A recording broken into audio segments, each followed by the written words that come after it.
has coughed up blood as royal aide drops secret clip he had physical fight with Wills at Backstage.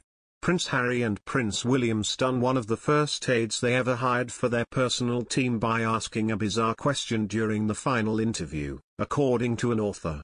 In his newly released book titled Courtiers, The Hidden Power Behind the Crown, royal correspondent Valentine Lowe detailed how the meeting between Miguel Head and the two princes went. Mr. Head was asked by Paddy Harverson, King Charles's communications officer, in 2008 whether we wanted to join the newly established team based at Clarence House looking after Harry and William. Mr. Lowe claimed Mr. Head had impressed Charles's aide with his handling of the press following the return of the Duke of Sussex from his tour in Afghanistan after the media blackout imposed to protect both the royal and fellow soldiers had been broken by an Australian magazine. After a few meetings with Mr. Harverson and other members of Charles's team, Mr. Head, who was in charge of the media blackout as the chief press officer at the Ministry of Defence, only had to succeed in his final interview with Harry and William to get the royal post. The interview, however, was not what Mr. Head was expecting, Mr. Lowe claimed in the book. Detailing the informal setting where the meeting took place, Mr. Lowe claimed, it was held in a small sitting room in the office, just about big enough for two sofas. He was offered tea, which came in a mug, somewhat to his surprise. He had been expecting the finest palace china. The other surprise was that, while he was wearing a suit and tie, the two princes were very casually dressed. Harry was wearing flip-flops.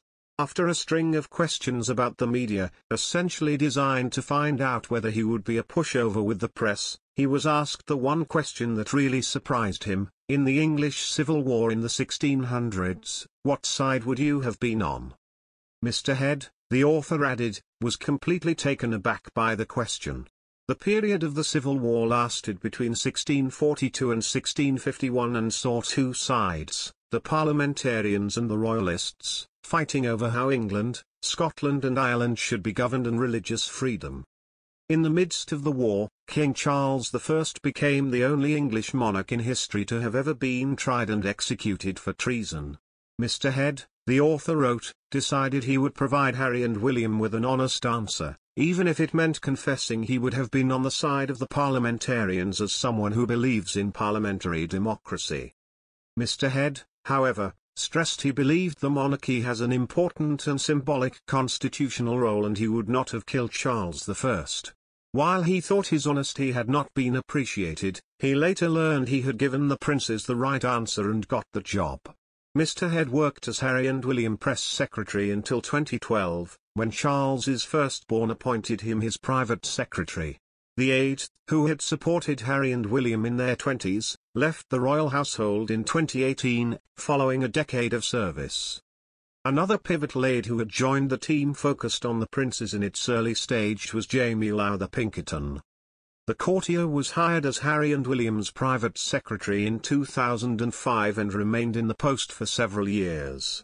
Signaling their huge appreciation for Mr. Lowther Pinkerton, Prince William, and Kate, the Princess of Wales, chose his son Billy as one of their pages at their wedding and asked the former royal aide to be one of Prince George's godparents in 2013.